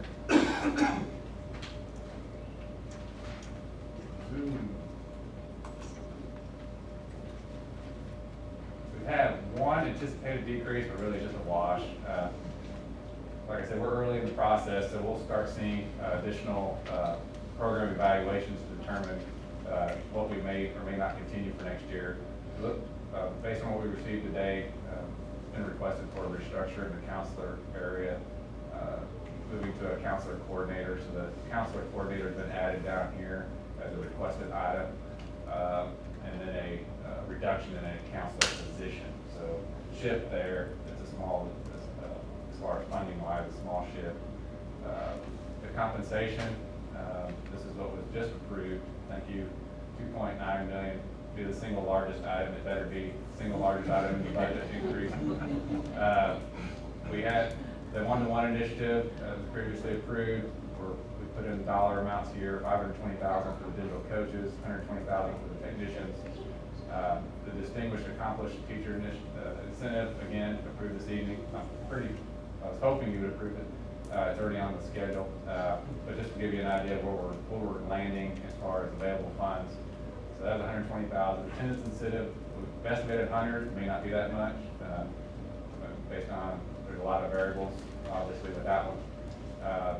Behavior interventionism, also approved this evening. Some other items that have been requested, based on program needs, as far as students, where they're going to be, CTE teacher for the Be Success Academy, along, and that is, yeah, that's the one that they're at. Residential placement, that item that we didn't budget for this year, the student will still be in the district next year.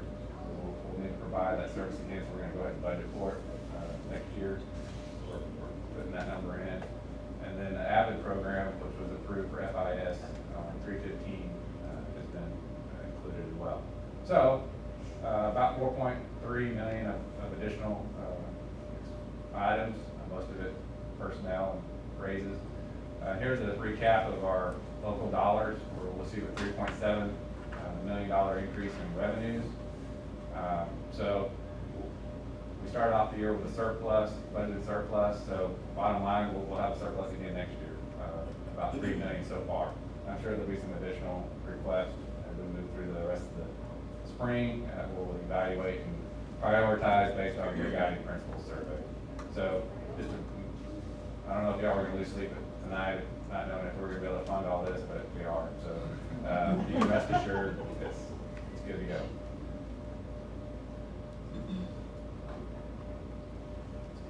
You know how to prove it. You have it in the numbers now. Yeah, how much longer do we anticipate that residential placement? I'm not sure. Usually in high school. That can go all the way through like 22 and 22.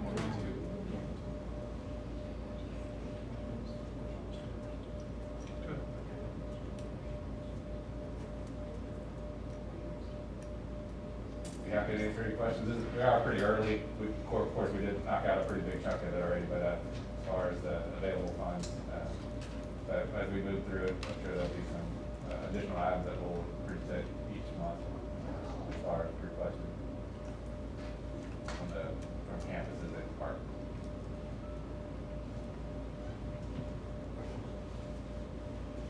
No action tonight, so I don't get an applause. That just got done. 2015, 2016 district.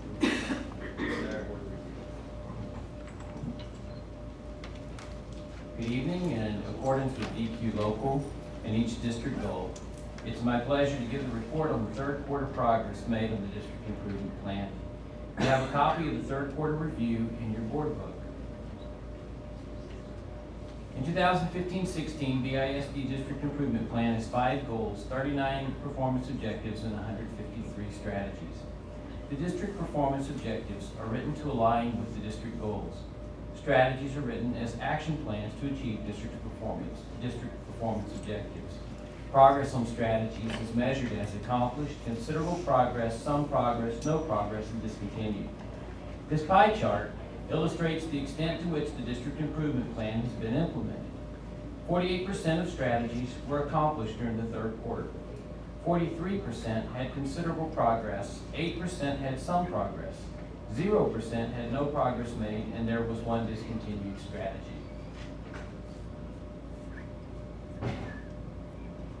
I'd like to highlight several strategies and performance objectives tonight as demonstrating the progress we're making in completing the plan. I'll begin with district goal number 1. We've continued to make progress on implementing the PLC and RTI processes throughout the district. During the third quarter, the focus remained on supporting campuses as they implemented that process. And much attention has been given to creating master schedules for next year that create time during the day for teachers to collaboratively plan lessons, plan and monitor responses to students who struggle or who need enrichment, and align instruction with the essential outcomes teachers identified during the February work groups. In addition, our efforts to improve our science, technology, engineering, and math offerings took a giant leap forward when the Systems Go rocket class successfully launched a rocket that broke the sound barrier. Student use of technology to supplement instruction continued to expand during the third quarter, as students all over the district use technology to access programs, supplement instruction, use Google Classroom, and complete projects. Moving on to District Goal 2, I'd like to focus on 1 strategy we've been following all year and introduce you to a strategy we began implementing in January. The first strategy has to do with the implementation of positive behavior intervention support. During the fall, all campuses identified 3 to 5 school-wide expectations, and students were taught that what those expectations look like in the various settings of their school. Campuses also implemented or developed systems to ensure students were positively reinforced. In the third quarter, behavior specialists performed fidelity walkthrough interviews and observations to collect data indicating the level that staff and students know the expectations and to measure the extent to which students are being positively reinforced for meeting those expectations. Feedback from those walkthroughs is being provided to campus PBIS teams so that they may evaluate effectiveness of their systems and develop action plans for continued growth. The newly implemented strategy is the Latino Literacy Program, which is the effort of the Family Literacy Project. Fleming and Polk Elementary Schools are piloting the Latino Literacy Program, which is designed to establish family reading routines and vocabulary development in Spanish and the English language. As you can see by these photos, we've gotten off to a good start. By helping families to develop reading skills, we're helping students to master reading.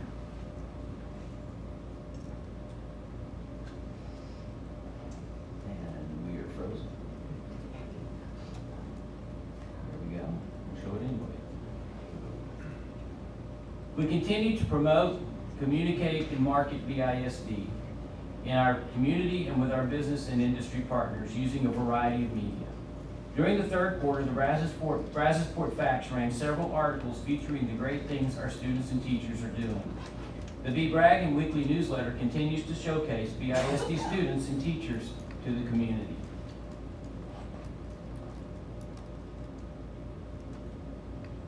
We also began developing a new strategic plan this year. The Board of Trustees created a new vision, mission, and beliefs in early October. The Strategic Planning Committee identified 6 categories which the district needed to strategically address over the next 3 to 5 years. Those categories include student achievement, learning environment, human capital, technology, finance and facilities, and public relations. The committee then created 12 strategies for accomplishing the district vision and mission, 2 per category. More than 60 volunteers under the leadership of 12 action team leaders developed action plans for each of the 12 strategies. The Strategic Planning Committee approved the action plans in mid-March, and recommended the creation of a third strategy under the student achievement category. An action team is completing the action steps for this additional strategy, and the new BISD strategic plan will be ready to present to all of you in May. A special thanks is due to everyone who served the district through the strategic planning process.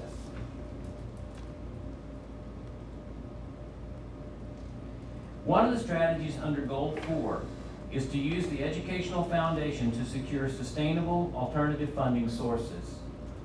The BISD Education Foundation has provided teachers and campuses with several ways to secure alternative funding.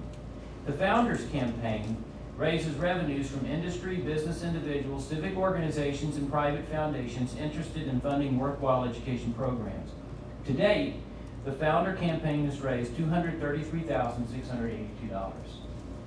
The Cornerstone Club is Brazosport ISD's employee giving program. BISD employees have generously given $5,000 to date. The Grants for Great Ideas program is designed to encourage, facilitate, recognize, and reward innovative and creative instructional approaches to accomplishing program objectives. This year, the foundation will award $75,000 in grants. Coins for Classrooms was created to fund smaller needs for instruction and to give staff a funding stream that's accessible throughout the year. To date, $4,000 have been raised for Coins for Classroom. Additional designated funding has raised nearly $500,000 for specific BISD programs and needs. The BISD Foundation also sponsors the annual end-of-year celebration. Summerfest is a fun and relaxing way to conclude a year of hard work and dedicated service. And we appreciate the work of that the foundation is doing to provide alternative sources of funding for our district. Human Resources continues to place the spotlight on teachers in our district who are recognized by their campuses for their outstanding performance. During the third quarter, 6 teachers were placed under the spotlight. These 6 represent the outstanding cadre of teachers in our district who are making a difference in the lives of their students every day. In conclusion, we've accomplished or made considerable progress on 91% of the district improvement plan strategies. This concludes the third quarter report. I'll return in July with the final report on the 2015-16 district improvement plan. At this time, I'm happy to answer any clarifying questions you may have.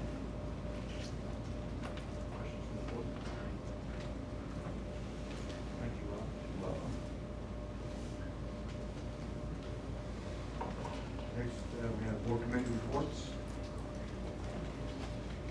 I have one from the foundation for all the employees.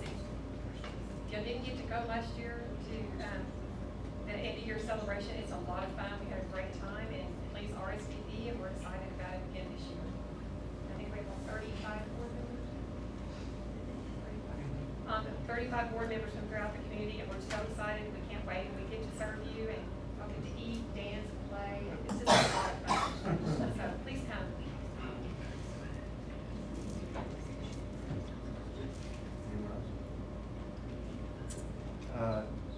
Our next regular board meeting is May 17th at 6 p.m. Do I have a motion to adjourn? Motion by second by George. Meeting adjourned at 8:20.